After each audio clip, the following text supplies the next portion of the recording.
Hello there, welcome back to my channel. Erin here. Today I have a scrapbook layout for you. I'm going to be doing a little stash busting, and it is the third Friday of the month, which means several of my crafty friends and I are collaborating on this sketchbook from close to my heart. Today we're working on pattern 10 that actually has 10 photos. It's a single page layout, but they have incorporated 10 photos. You can see here the titles on the left. Here's another example with the title on the right. Definitely photo heavy, just a little bit of embellishing going on. I don't have that many photos, and I'm going to flip it. So my title is going to be on the top of this particular layout. Now I have all of the dimensions, but I'm more going to just kind of eyeball this. Let me set this aside really quick. Now I actually have only 5 photos, so that's half of what is recommended, but one of them I chopped into 2.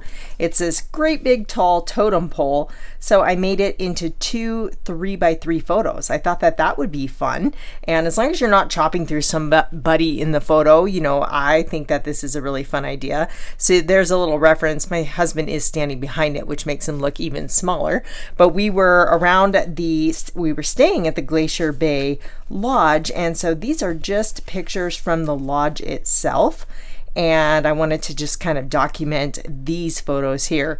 And it's funny because this sticker from the coordinating sticker sheet, it's like an old school hotel key, right? It's got like the little tag and a hotel key and the lodge keys, because we all know that they're cards now, right? It's like a magnetic card. You just hold it up and it beeps. Well, the Glacier Bay Lodge actually had old school keys on a big old wooden tag. So I'm like, this is going to be perfect. So let me clear these out of the way here. This is going to be a single page layout. And just for fun, I am going to build this on a sheet of mink cardstock because I use White Daisy all the time. So let's switch it up a little bit. This is the lighter side of mink. I just put a couple removable glue dots down on my mat to hold that in place. Now you can kind of see they have a big strip matting the photos in the center here. So I'm going to use this particular paper. I have a whole bunch of this because Close to My Heart used to offer bulk packs of paper, and this was one of the bulk packs for this particular collection, and I bought a whole bunch of it, so I am loving it, but I definitely want to use it up. So the photos, they have the 2 3x4s on the edge and then the 3x3s here. I'm going to switch it up. I'm going to put the 3x3s to the outside edges and my 3x4s in the center. Now obviously I want these two together, and I'm putting this one over here because they are looking into the frame. We're having our morning coffee, and that's just the view from where we were having coffee there, and the front of the lodge, and then our room. It was absolutely beautiful. So it's kind of dark in there because of the wood paneling, so it's overexposed looking out the window, but this is the bay. It was just the most beautiful view. You can see on the sketch they have a couple strips of paper and then a solid strip at the bottom. There is a border around this whole thing, so I still might mat this on maybe a different sheet. We'll see. But I have a couple strips here. This is one of the branding strips. It's got tiny little geotags on there, and that is in a color called Toffee. And because I'm bringing in this little hotel key, it has the scarlet red in the background. I want to bring in red elsewhere on the layout. So there's red here. The bedspread was red and our napkins are red. So there was a lot of red in the photos, or is a lot of red in the photos. So I think maybe a tiny little 1/4 inch strip up top, and then let's bump this down just a hair and cover the transition between the two. So I think that is going to look good. I have a really fun idea. The title is centered in the middle here, and then you have just kind of some scattery, splattery bits of embellishments. I think that I want to build a scene. I can kind of see it in my head. Hopefully it comes together. So this is the Forever Forest stamp and die set, and if you guys have been hanging around my channel for a while, it was probably no surprise that I got this one. There's this little mountain range in here, and I'm kind of thinking we could maybe do one on either side with the title right in the middle, and then use some of these trees, and then there's clouds. So there's quite a few pieces to build this scene, because when you're in Glacier Bay, you're surrounded by like glaciers and all these trees, and you kind of see in the background there the hills and mountains. So I think that this is going to be really fun. So there are stamps. These are all stamps that have coordinating outline dies, but then you have the standalone dies. So those are what I'm primarily going to be using today. So I'm going to go ahead and get some bits die cut out. So I cut mountains from Toffee and Periwinkle. There's a lot of the lighter blues in these photos, but then we have the Toffee and the browns too. So, you know, the glaciers, they weren't really brown. They're more of like an icy color. So that's why I kind of thought this one. But let's just slide these under here. And I think I'm going to hang them off the edge so I can just kind of trim that down. And let's try this one on the other side. Choices are nice, right? That's what's fun about customizing your own embellishments here. So something kind of like that. And then let me get my title. Now obviously I'm going to use one color or the other, but I just don't know. So we're going to put them both up and see which one looks better. So I use the print and cut feature on my Cricut, and I do have a tutorial showing exactly how I do that. So I will leave those in the description box below. But I basically typed it up. This is Cricut Sans. That is a free font in the Cricut design software. And then I created an outline and made it about 6 inches. So we're just going to put bay right in the middle using our 6-inch mark. You know what? I think I like the periwinkle better. I'm going to go with periwinkle, so we'll cut another one of those. I just want to bring it in and see it all together to make sure I am truly happy with the periwinkle. I was also contemplating white cardstock, which would show up quite nicely. But let's bring our title in so we can take this all in. And yeah, I think that's good. I'm going to go for it. But before I get too much farther into my scene building, let's go ahead and attach our pattern paper layers, because we know that these are in fact going to stay in this position. So I'm just using a little tape runner and lining that up on my Versamat, and then I will adhere my little strip layers. I recently created a layout very similar to this with kind of like a center focus, but it was just one row of 3x4 photos rather than the 2 rows. So it's just kind of a different spin on that layout. It was using this same paper collection too, ironically. So we can kind of get these in. I'm going to just lightly tack these down. I am going to be tucking things underneath them, so I don't want them completely adhered to the layout. You know what? Before I do that, let's add a little ink blending to the tops of these mountains, and I think that will better define the edges.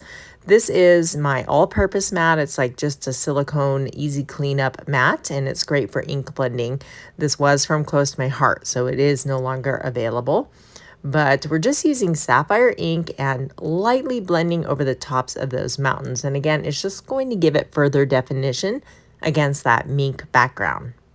Ink blending your die cuts or like your Cricut cuts is the easiest way to step them up a notch, and it just adds a really nice finished result. So I'm just kind of going lightly. That's why I like the blending brushes. They just put a soft little glow of color around the edge there. So let me wipe that up and get this back into frame for you here. Slide that over, and then again I'm just lightly tacking these down, and I can go under later and reinforce them with some liquid glue, but I do want to be able to tuck the little trees and whatnot underneath my mountains. I went ahead and cut several little bits and pieces here. We've got lots of trees from pine green cardstock, and there's different size trees, so I just cut a variety. I like to do things in odd numbers, so I cut an odd number of trees. There's 7 trees and 5 clouds. I can always add more if I need to, but I figured that would be a good place to start. And I'm just kind of scattering these. Some are behind the mountains, some are underneath that scarlet red strip, and then we can move them around as we see fit. Let's put one little guy over here. It's nice having the different sizes to work with too. And yes, I know they're not to scale. Obviously, they would be smaller than the mountains, but I'm okay with it. I don't think that it's such a dramatic difference that it looks funny. I think it's kind of fun. So we have our little clouds now. We can add those to our sky background. These little clouds are so cute. They have added score lines in the center, which makes them really detailed. This is a wax pencil. It's super helpful for picking up little bits and pieces like this. Of course, this is close to my heart, but I know Stampin' Up! Does have a pickup tool. I'm looking at this and I feel like the trees are a little heavier on the left-hand side. So I'm going to put a little one over there, bring a larger one to the right-hand side. And I do think that looks a little bit better. We can go ahead and bring our photos back in. And I printed these with a white border, but I think it might be nice to add a second photo mat with sapphire. I do like that. I'm going to go ahead and commit. We'll get that adhered down, and then I will cut mats for the remaining 5 sections of photos. I got everything adhered down with my Barely Art craft glue up top, and now we can build an embellishment cluster down here on the bottom. So I want to use this key. I'm going to put that kind of right there.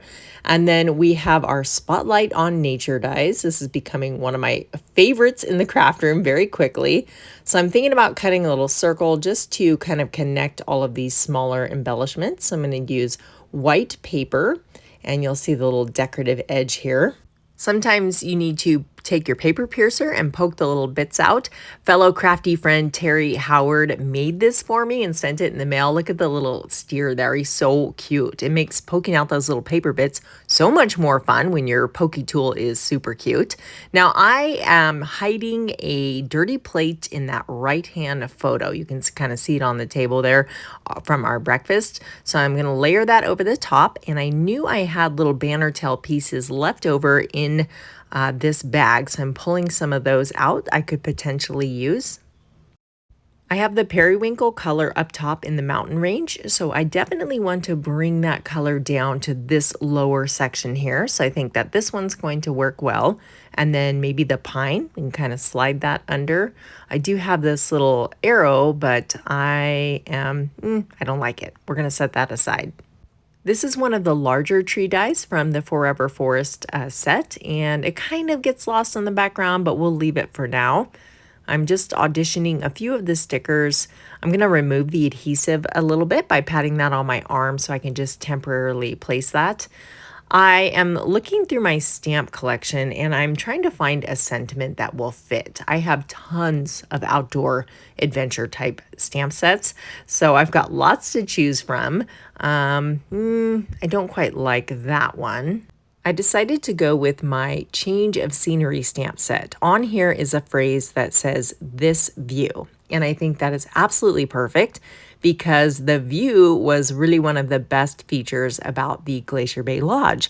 We'd sit out on that beautiful back porch and drink coffee, enjoying the view of the bay. It had an incredible view from our little cabin windows. So yeah, this is definitely perfect. I'm going to stamp this in sapphire ink. I'm laying down a little piece of foam underneath my circle just to make sure I get a nice crisp image. We'll get this good and inky and make sure we don't have any ink on the edge of our block, and give that just a moment to soak in, and perfect. We quickly discovered that there was no Wi-Fi or cell service or internet service in the rooms. So it kind of forced you to unplug and relax, which is never a bad thing. It was definitely a welcome pause. I am thinking it would be cute to add a little plane to the top. So I grabbed my Let's Go Anywhere card making stamp, and there is a tiny little plane with like a swirly contrail with a heart. So I think that's going to nestle right there. And yeah, let's go for it. I'm inking this up in charcoal ink. And let me, again, make sure you don't have any ink on the edge of your blocks. That is the worst. So I'm kind of nestling that in the title. And oh, cute. That turned out great. For my journaling, I printed it out on the Avery clear sticker paper and peeled off the backing. So I kind of lifted this up so it'd be easier to get this situated, and then we'll just put that strip of pattern paper back down over the top of my journaling here. So when you burnish this into the background, it just virtually disappears. It is a very fun way to add journaling. I know I have several crafty friends playing along with this sketch collaboration, so be sure to check the description box below for links to their videos as well for even more inspiration. It's always fun to see different takes on the same sketch. I'll probably have to go back in with a little bit of glue and reinforce that.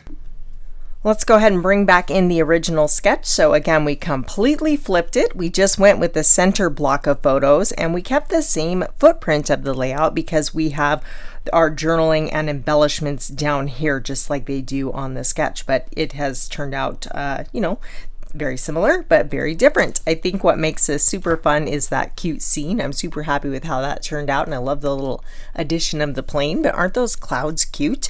So everything I used will be listed in the description box below, and don't forget to check out all of my crafty friends to see what they're doing with this sketch. I'm gonna bet one of them's gonna turn this into a double page layout. So be sure to head on over to my social media accounts if you want to see still shots of this. And of course, all of the supplies still available are listed in the description box below. And you never know, I might have a stamp set you're looking for. So be sure to check. And thank you so much for hanging out with me. Go ahead and give this video a thumbs up, and I'll see you next time very soon here on YouTube.